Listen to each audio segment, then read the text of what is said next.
absorption, he works up insight and realizes arahantship. Hence it was said, apprehending the sign in the other 11 ways has anchoring the mind for its purpose. 59. The reviewing of the path gone by and come by has keeping the mind on the track for its purpose. The meaning is that the reviewing of the path gone by and of the path come back by mentioned is for the purpose of keeping properly to the track of the meditation subject. 64. If this bhikkhu is going along with his meditation subject and people on the way ask him about the day, "What is today, venerable sir?" or they ask him some question about Dhamma, or they welcome him, he ought not to go on in silence, thinking I have a meditation subject. The day must be told, the question must be answered, even by saying I do not know. If he does not know, a legitimate welcome must be responded to. 188. As he does so, the newly acquired sign vanishes. But even if it does vanish, he should still tell the day when asked. If he does not know the answer to the question, he should still say I do not know, and if he does know it, he should explain it surely. 10. And he must respond to a welcome. Also reception of visitors must be attended to on seeing a visiting bhikkhu, and all the remaining duties in the kandakas must be carried out too, that is, the duties of the shrine terrace, the duties of the Bodhi tree terrace, the duties of the Aposatha house, the duties of the refectory and the bath house, and those to the teacher, the preceptor, visitors, departing bhikkhus, and the rest. 61. And the newly acquired sign vanishes while he is carrying out these two. When he wants to go again, thinking I shall go and take up the sign, he finds he cannot go to the charnel ground because it has been invaded by non-human beings or by wild beasts, or the sign has disappeared. For a bloated corpse only lasts 1 or 2 days and then turns into a livid corpse. Of all the meditation subjects there is none so hard to come by as this. 62. So when the sign has vanished in this way, the bhikkhu should sit down in his night quarters or in his day quarters and first of all review the path gone by and come by up to the place where he is actually sitting cross-legged. Doing it in this way, I went out of the monastery by this gate, I took a path leading in such and such a direction, I turned left at such and such a place, I turned right at such and such a place. In one part of it there was a stone, in another a termite mound or a tree or a bush or a creeper. Having gone by that path, I saw the foulness in such and such a place, I stood there facing in such and such a direction and observed such and such surrounding signs. I apprehended the sign of foulness in this way, I left the charnel ground in such and such a direction, I came back by such and such a path doing this, and I am now sitting here. 63. As he reviews it in this way, the sign becomes evident and appears as if placed in front of him, the meditation subject rides in its track as it did before. Hence it was said, the reviewing of the path gone by and come by has keeping the mind on the track for its purpose. 64. Now, as to the words, when he has established reverence for it by seeing its advantages and by perceiving it as a treasure and so come to love it, he anchors the mind on that object. Here, having gained jhana by exercising his mind on the repulsiveness in the bloated, he should increase insight with dhyana as its proximate cause, and then he should see the advantages in this way. 189. Surely in this way I shall be liberated from aging and death. 65. Just as a pauper who acquired a treasure of gems would guard and love it with great affection, feeling reverence for it as one who appreciates the value of it, I have got what is hard indeed to get, so too this bhikkhu should guard the sign, loving it and feeling reverence for it as one who appreciates the value of it. I have got this meditation subject, which is indeed as hard to get as a very valuable treasure is for a pauper to get. For one whose meditation subject is the 4 elements discerns the 4 primary elements in himself, one whose meditation subject is breathing discerns the wind in his own nostrils, and one whose meditation subject is a kasioa makes a kasioa and develops it at his ease, so these other meditation subjects are easily got. But this one lasts only 1 or 2 days, after which it turns into a livid corpse. There is none harder to get than this one. In his night quarters and in his day quarters he should keep his mind anchored there thus, repulsiveness of the bloated, repulsiveness of the bloated. And he should advert to the sign, bring it to mind and strike at it with thought and apply thought over and over again. 66. As he does so, the counterpart sign arises. Here is the difference between the two signs. The learning sign appears as a hideous, dreadful, and frightening sight, but the counterpart sign appears like a man with big limbs lying down after eating his fill. 67. Simultaneously with his acquiring the counterpart sign, his lust is abandoned by suppression owing to his giving no attention externally to sense desires as object. And owing to his abandoning of approval, ill will is abandoned too, as pus is with the abandoning of blood. Likewise stiffness and torpor are abandoned through exertion of energy, agitation and worry are abandoned through devotion to peaceful things that cause no remorse, and uncertainty about the Master who teaches the way, about the way, and about the fruit of the way, is abandoned through the actual experience of the distinction attained. So, the 5 hindrances are abandoned.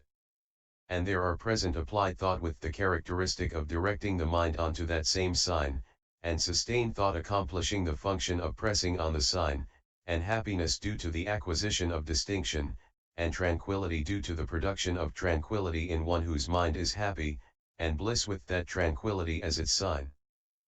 190. And unification that has bliss as its sign due to the production of concentration in one whose mind is blissful. So the jhana factors become manifest. 68. Thus access, which is the obverse of the first jhana, is produced in him too at that same moment. All after that up to absorption in the first jhana and mastery in it should be understood as described under the earth kasioa. 69. As regards the livid and the rest, the characterizing already described, starting with the going in the way beginning one who is learning the bloated sign of foulness goes alone with no companion, with unremitting mindfulness established. 19. Should all be understood with its exposition and intention, substituting for the word bloated the appropriate word in each case thus, one who is learning the livid sign of foulness, one who is learning the festering sign of foulness. But the differences are as follows. The livid. 70. The livid should be brought to mind as repulsiveness of the livid, repulsiveness of the livid. Here the learning sign appears blotchy colored. But the counterpart sign's appearance has the color which is most prevalent. The festering. 71. The festering should be brought to mind as repulsiveness of the festering, repulsiveness of the festering. Here the learning sign appears as though trickling, but the counterpart sign appears motionless and quiet. The cut-up. 72. The cut-up is found on a battlefield or in a robber's forest or on a charnel ground where kings have robbers cut up or in the jungle in a place where men are torn up by lions and tigers. So, if when he goes there, it comes into focus at one adverting although lying in different places, that is good. If not, then he should not touch it with his own hand, for by doing so he would become familiar with it. 11. He should get a monastery attendant or one studying to become an ascetic or someone else to put it together in one place. If he cannot find anyone to do it, he should put it together with a walking stick or a staff in such a way that there is only a finger's breadth separating the parts. Having put it together thus, he should bring it to mind as repulsiveness of the cut-up, repulsiveness of the cut-up. Herein, the learning sign appears as though cut in the middle, but the counterpart sign appears whole. The nod. 73. The nod should be brought to mind as repulsiveness of the nod, repulsiveness of the nod. Here the learning sign appears as though nod here and there, but the counterpart sign appears whole. The scattered. 74. After getting the scattered put together or putting it together in the way described under the cut-up so that there is only a finger's breadth separating the pieces, it should be brought to mind as repulsiveness of the scattered, repulsiveness of the scattered. Here the learning sign appears with the gaps evident, but the counterpart sign appears whole. The hacked and scattered. 75. The hacked and scattered is found in the same places as those described under the cut-up. Therefore, after going there and getting it put together or putting it together in the way described under the cut-up so that there is only a finger's breadth separating the pieces, it should be brought to mind as repulsiveness of the hacked and scattered, repulsiveness of the hacked and Scattered. Here, when the learning sign becomes evident, it does so with the fissures of the wounds, but the counterpart sign appears whole. The bleeding. 76. The bleeding is found at the time when blood is trickling from the openings of wounds received on battlefields, etc., or from the openings of burst boils and abscesses when the hands and feet have been cut off. So on seeing that, it should be brought to mind as repulsiveness of the bleeding, repulsiveness of the bleeding. Here the learning sign appears to have the aspect of moving like a red banner struck by wind, but the counterpart sign appears quiet. The worm-infested. 77. There is a worm-infested corpse when at the end of 2 or 3 days a mass of maggots oozes out from the corpse's 9 orifices, and the mass lies there like a heap of paddy or boiled rice as big as the body, whether the body is that of a dog, a jackal, a human being, 12, an ox, a buffalo, an elephant, a horse, a python, or what you will. It can be brought to mind with respect to any one of these as repulsiveness of the worm-infested, repulsiveness of the worm-infested. For the sign arose for the elder Kasioa Pyata Patikatissa in the corpse of an elephant's carcass in the Kahating Havapi reservoir. Here the learning sign appears as though moving, but the counterpart sign appears quiet, like a ball of boiled rice. A skeleton. 78. A skeleton is described in various aspects in the way beginning as though he were looking at a corpse thrown onto a charnel ground, a skeleton with flesh and blood, held together by sinews, D2 296. 192. So he should go in the way already described to where it has been put, and noticing any stones, etc., with their surrounding signs and in relation to the object, he should characterize it by the fact of its having attained that particular individual essence. Thus, this is a skeleton, and he should apprehend the sign in the 11 ways by color and the rest.